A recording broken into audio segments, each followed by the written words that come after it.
ঈদ সামনে রেখে এখনকার বর্তমানে যে সিজন যে বাজার যে পরিমাণ বেচা কিনা হওয়ার কথা ছিল সেই তুলনামূলক বেচা কিনা নেই। ঠিক আছে, আমরা আশা করতেছিলাম যে আরও অনেক বেচা কিনা হবে, কিন্তু এখন পাইকাররা তো কম আসতেছে।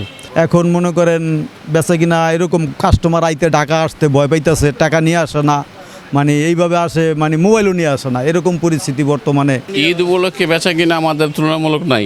গত 2-3 বছর যে বেচা কিনা ছিল এবার তেমন একটা নাই, আর সেলও খুব কম। ঠিক আছে, আর কাস্টমার খুব সীমিত আসতেছে। দেশের আর্থিক অবস্থা খারাপ, আর আমাদের কেরানীগঞ্জ পুরা ঐতিহ্যবাহী ব্যবসায়ী এলাকা, গুদায়ঘাট সবাই চিনেন জানেন, কিন্তু তেমন কাস্টমার আসতেছে না। যেমন বেচা কিনা আল্লাহ যা দিতেছে শুক্রিয়া, এখন তুলনামূলক কম, দর্শনীয় হিসাবে কম আছে। এখন পাইকার নিয়ে বিক্রি করতে হলে আমাদের কাছে আসলে আমাদের ভালো হবে বেচা কিনা। আলহামদুলিল্লাহ গত বছর অনেক ভালো ছিল। এবার তো এখন মনে করেন আজকে 10 রোজা, এখন পর্যন্ত ব্যবসার কোনো কিছুই আমাদের কাছে লাগছে না। দেখছেন তো মার্কেট অনেকটা ফাঁকা। যদি বিগত বছরগুলোর সঙ্গে কম্পেয়ার করি তো অ্যাট দিস মোমেন্টে একটু খারাপ বললেই চলে, কারণ অর্থনৈতিক যে একটা বিরূপ প্রভাব সেটা তো আমাদের মধ্যে আছেই, তা সেটারই প্রতিফলন। তা ওভারঅল বলতে গেলে আমরা আশাবাদী সামনের দিনগুলোতে আছে। আমরা তো পাইকারি বিক্রি করি, আমরা যে মালটা বিক্রি করি মূলত আমাদের উপরই নির্ভর করে আমাদের কাছ থেকে যারা নিয়ে রিটেল বিক্রি করেন, খুচরা বিক্রেতারা তারা কেমন বাজার পাচ্ছেন সেটার উপর নির্ভর করে টোটাল বা মানে বাজারের পরিস্থিতি।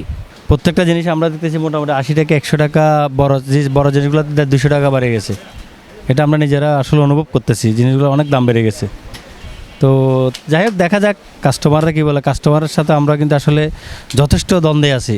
ওরা আমাদেরকে এই জিনিস যখন সেল করতে যাচ্ছি, ওরা বলছে জিনিসের দাম বেশি, ওরাও কিন্তু কেনাকাটা করতেছে না আমাদের থেকে। গেল বছরের তুলনায় এবছর কেমন জানি একটু খারাপের দিকটাই আর কি বেশি। আপনার হচ্ছে যে গেল বছর এই টাইমে যে রকমের সেল হয়েছে, কিন্তু এখন বর্তমানে এই টাইমটা আপনার সেল হইতে আছে না। সবারতে পরে কয়েকদিন বেচা কিনা খুব ভালো গেছে। আমরা টার্গেট নিয়েছিলাম যে রমজান মাসে খুব ভালো যাবে, এখন অবস্থা অনেক খারাপ আমাদের। এখন যে আমরা যে একটা টার্গেট করেছিলাম, টার্গেট ফলাপটা করতে পারতেছি না। গত বছরের চেয়ে এবার ব্যবসা বাণিজ্য খারাপ আর কি, বেচা বিক্রি কম, এখনও আশানুরূপ কোনো সাড়া পাই না।